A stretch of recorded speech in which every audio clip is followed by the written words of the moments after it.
Alam ng coach siya. Anong ginagawa mo dito? Bibisita ko lang naman kuya ko. Upo ka muna. May tinatapos lang ako. Pala, kamusta ka naman? Ito, busy sa work. Buti naman at may oras ka para dumaan dito. Hindi ka pa rin talaga nagbago, ano? Naglunox ka pa rin. Ikaw, kamusta ka ba? Ito, buhay pa naman. Pala, magbisiklet. Yeah, Oo, yung asawa ko. sa dami ba naman ng babae, may makakalimutan ko ba yun? Sa talas ba naman ang memorya mo? Hindi mo maalala yung asawa ko? Nasa hospital siya ngayon. Na-expect ko nga na itong linggo, manganganak na siya.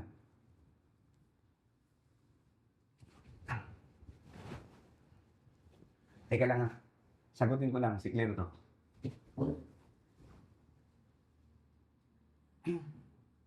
Ngayon ba? Tamang-tama. Andito si Agustin. Gusto mo, puntahan ka namin ngayon? Sige, sige, sige. Tamang-tama yung timing mo. Manganganak na daw si Claire. Tara, samahan mo ko.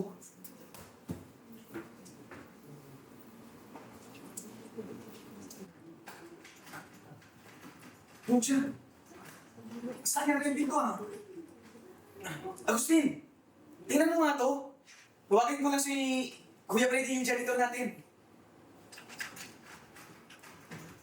Sige. Agustin, ano ba?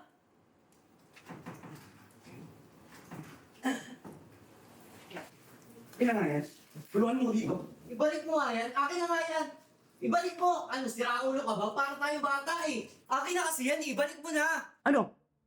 After 24 years, lumalaban ka na, Agustin? Ha? Ano ba kasi nakasulat dito, ha? Importante ba to? Porque nagtatrabaho ka sa DOST, ikaw na pinaka-importanting tao? Ha? Kuya, maniwala ka naman sa akin. May dahilan lahat ng to. Bigyan mo lang ako ng chance para magpaliwanag. Ano to? Kuya, hindi ko nga alam. Sinubukan ko na lahat. Design ba to ng kandado ng pinto? Huwag mong hayaan na umalis si James sa opisina. Ikaw ba may gawa nito, ha? Hindi ko gagawin yan. Hindi ako nakikiusap. Buksan mo yung pinto. Ngayon na! Hindi ka nga pwede umalis kasi mamamatay ka pag umalis ka sa opisinang to. Ano ba pinagsasabi mo? Ha? Pinagluloko mo ba ako? Kuya, gumawa ako ng time machine. Alam mo ba, 108 na beses mo itong inulit-ulit. Pero tuwing umaalis ka sa opisinang to, namamatay ka eh. Pinagtitripan mo ba ako, ha? Kuya, maniwala ka naman sa akin eh. Sinungaling ka. Akala mo dahil mas matalino ka, basta-basta mo maluloko. Baka si Agustin! Pangit si Agustin! Virgin pa rin si Agustin! O di ba? Alam ko lahat ng sasabihin mo kasi nga, 108 na beses na ito pa ulit-ulit. Ano naman gagawin ko dito sa opisina kung dito lang ako? Hindi ko nga alam, kuya eh. Basta ang alam ko, tuwing lumalabas ka, paulit-ulit kang namamatay. Unang araw sa car accident, pangalawa, hinold up tayo. Tapos sinaksak ka. Tapos pangatlong araw, pinangga tayo ng truck. Bawat ulit ko, namamatay ka. So kailangan na natin magstay dito ng umaga? Yan yung theory ko. Okay.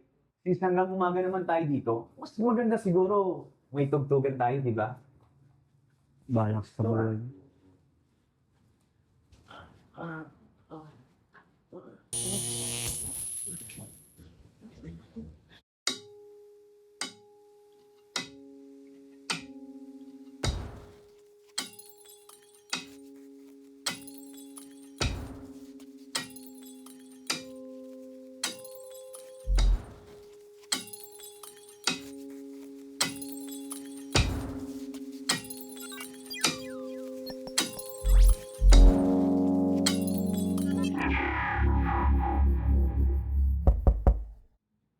Anak ng kutsa.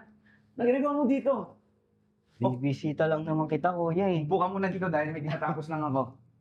Ha? Kamusta ka naman? Ito, okay naman. Mayakap na ako. Kuya, naalala mo yung 7th birthday ko?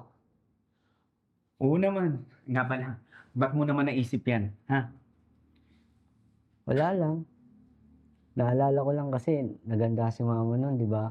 Fried chicken, pancit, tapos spaghetti. Tapos siya nag-set up lahat ng balloons. Ang sarap lang isipin. Tapos walang pumunta ng friends ko. Kasi nga, may abang nga daw ako. Mayabang ka naman talaga eh. Hindi Rodan. Aminado naman ako dun, kuya eh. Pero kuya, naalala ko, in-invite mo yung friends mo kasi nga wala kang pumunta sa friends ko.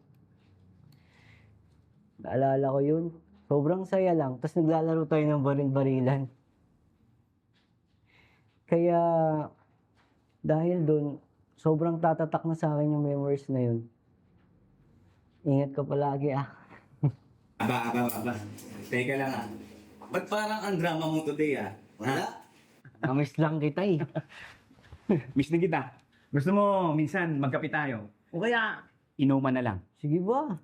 Sabihan mo lang ako eh. Teka. May tumatawag. Ah, sikli. Hello. Punta ka namin dyan. Nga pala, kasama ko si Agustin. Gusto mo punta ka namin dyan sa hospital? Sige. Okay, sige.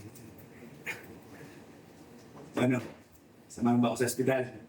Susunod ako yan. Susunod ka ha? Promise.